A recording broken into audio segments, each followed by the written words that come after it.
Creepypasta Time, there's a strange newspaper that's only delivered at midnight. Part 5. It was Friday night. 10 to midnight. I knew that, right now, the newest edition of the midnight paper would be hitting my parents' welcome mat in a few moments.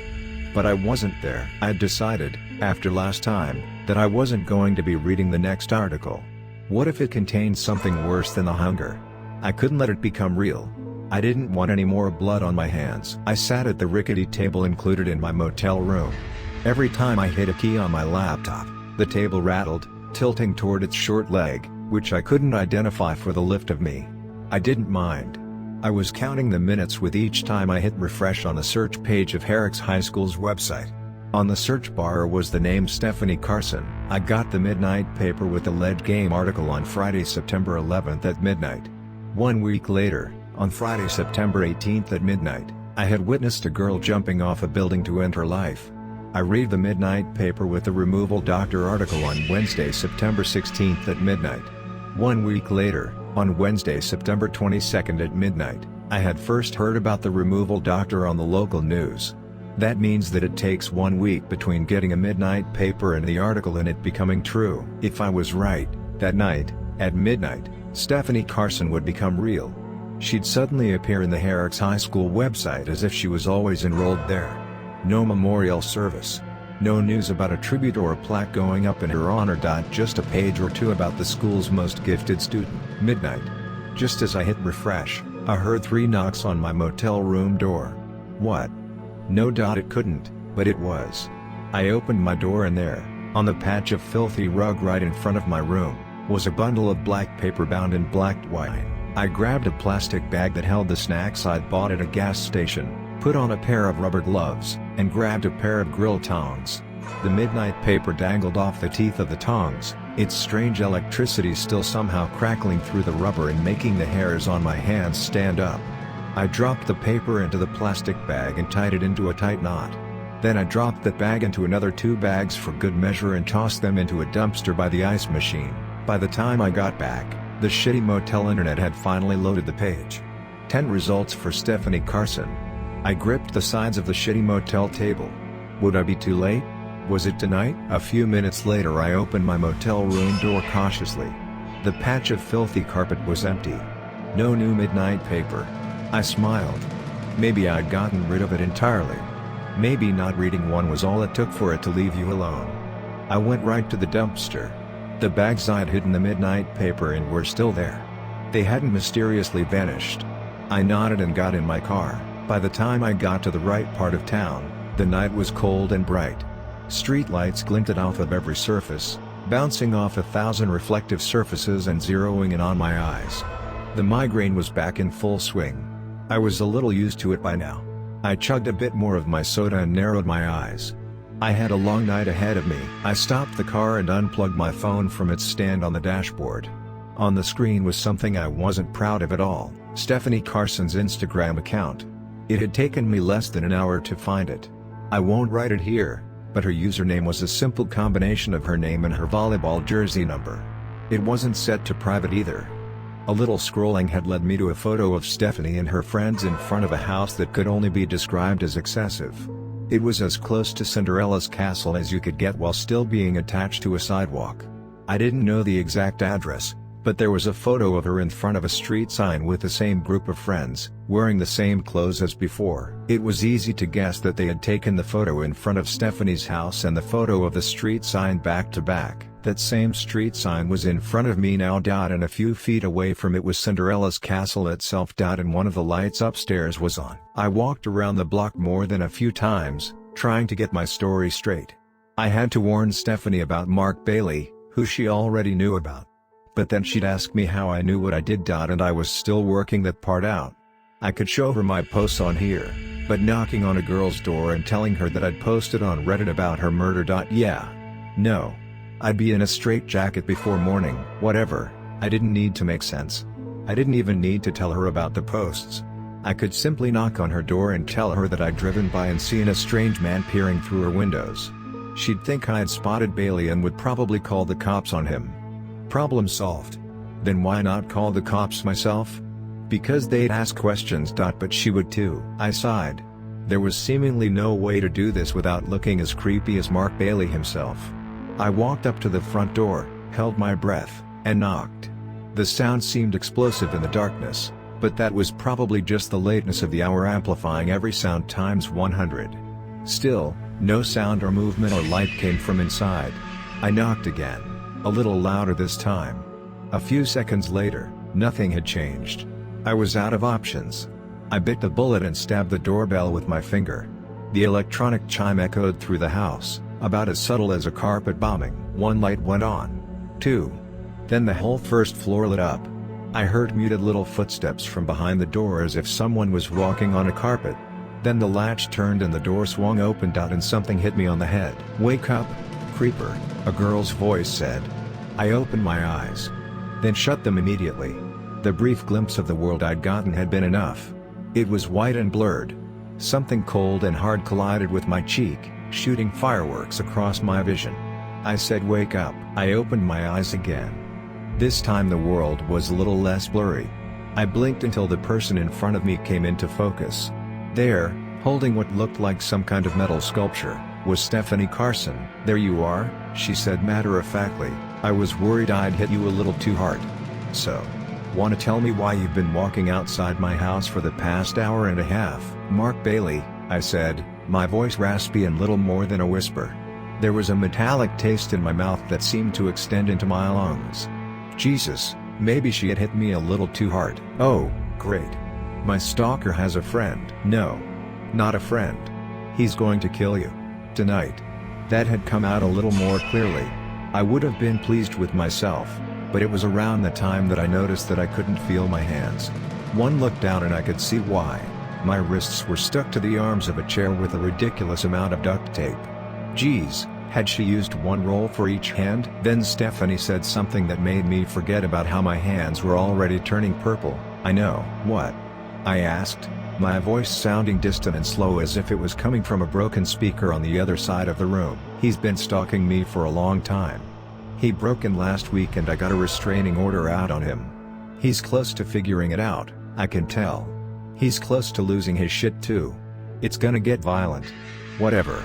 I figure if anyone's going to do it, it might as well be him." I thought back to something Mark Bailey had said in the article, something I thought had just been the ramblings of a convicted murderer. Stephanie had gotten loose and had stood next to the kitchen knives instead of running away, like she was inviting Bailey to use them on her. I cleared my throat. "Aren't you going to stop him? Don't you want to?" Stephanie rolled her eyes like I was annoying her. Scratch the like, I was annoying her. "I'll come back anyway." "Well, not me, but it doesn't really matter. It might make my parents look back at me, this version of me, twice. Now we just gotta figure out what to do with you. If my parents get back, they'll get rid of you and stick you in an acid barrel." "What? Parents?" "They're what I call the fake parents that live here. Like aren't my parents, get it? They're drones. Mindless versions. Not the real deal. Do I have to explain everything to you? So, if I cut you loose, will you leave quietly?" "But what about Mark?" "Oh, fuck Mark Bailey. What does it even matter? You think I'm the first one of me to die? The first one to want to?" I was speechless. That was the last thing I expected her to say. "I can't feel my hands," I said finally. Stephanie nodded. She grabbed a pair of scissors from a desk next to her, and that was the first time I thought to look around. The walls were white, clinical. There were tables upon tables filled with lab equipment around us. It was like a high-end research lab, the kind of place that might be responsible for creating a deadly virus or resurrecting dinosaurs. Or making multiple versions of the same teenage girl. Stephanie cut the tape around my wrists. I winced. The blood shooting back through my bruised wrists felt like acid. "You can't let Bailey kill you," I said, rising slowly. "Who are you anyway?" "A teacher at Roslyn." "Didn't you go to Roslyn?" I asked. "No. That was Monica and Natalie. Stupid of them to send two of us to the same school, right? No wonder Bailey lost his marbles." "So you're not the same person?" "Wow, you're all questions, aren't you? You haven't even answered mine." I told her my name, then went about explaining everything I could about the Midnight paper and my posts online. I let her read through them on my phone. It was then that I saw it, that strange intelligence that Bailey had mentioned. Her face came alive and I could almost see millions of hyper-complex gears turning in her mind. "Wormhole might explain it," she said finally, then shook her head. "Scratch that. Simulation. Wormhole was stupid. Only You said you got a paper tonight, right? And that it was still in the dumpster?" "Yeah," I said, catching up. "Let me take a look at it." "I don't think that's a good idea." Neither was touching the fucking thing, breathing its fumes, or trying to burn it, Stephanie said. "Yeah, I guess you have a point." We moved from one room in the basement to another, and I saw the shelves filled with the occult books that Mark Bailey had mentioned. "Those are mine," Stephanie said. "Can't rule anything out, right?" I shrugged, not sure what she was talking about. Then I checked my phone and my heart stopped. 4 a.m. Mark Bailey was due any second. Stephanie didn't seem to notice, she was moving so fast she was practically a blur.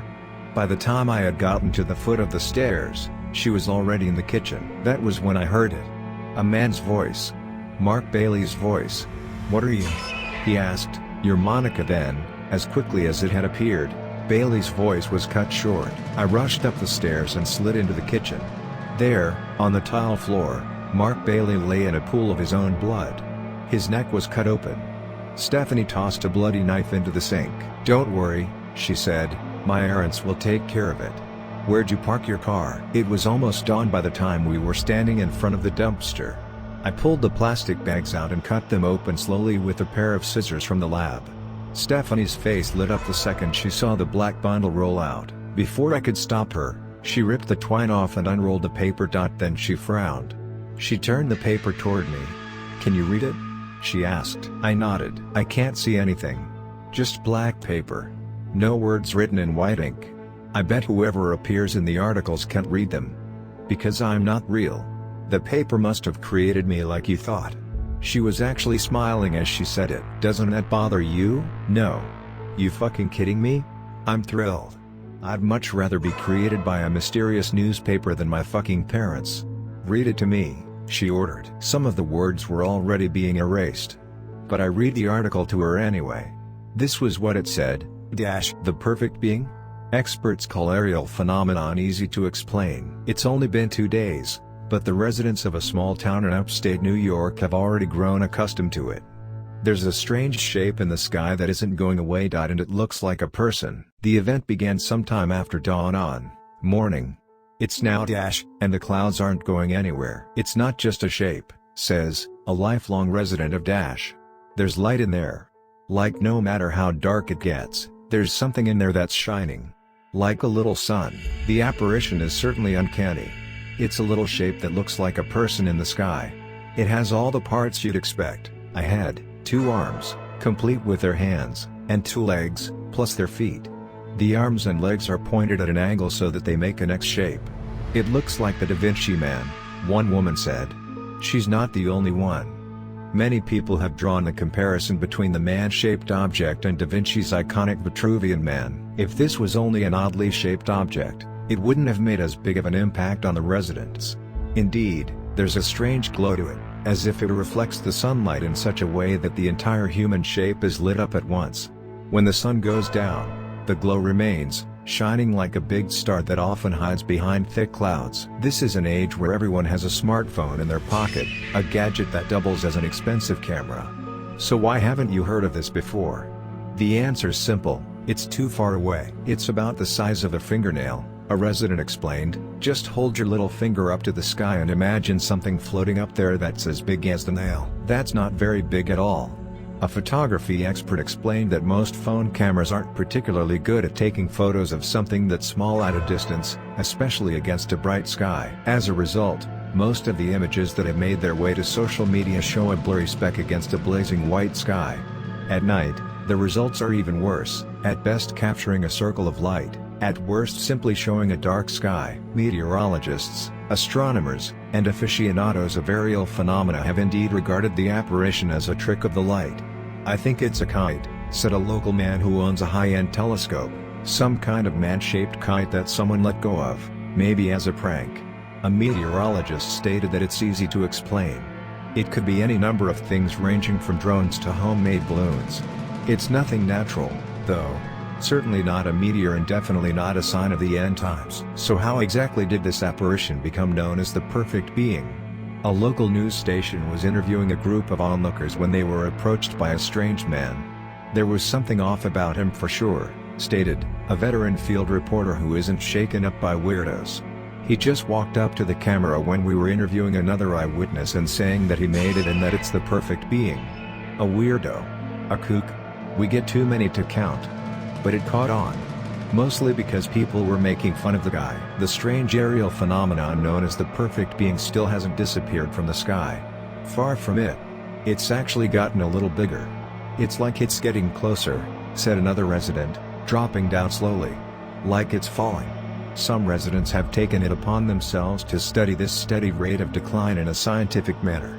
If it keeps dropping at its current rate, it'll be down in about a week, says a young girl who looks about as serious as someone working for NASA. It won't drop here, it'll drop the next town over. We'll just have to wait and see if this amateur astrologer is right on the money. When I was done reading, Stephanie was smiling again. What does it mean? I asked, already getting used to relying on her superior intelligence. Nothing much. Just that we've got a doctor's appointment, she said.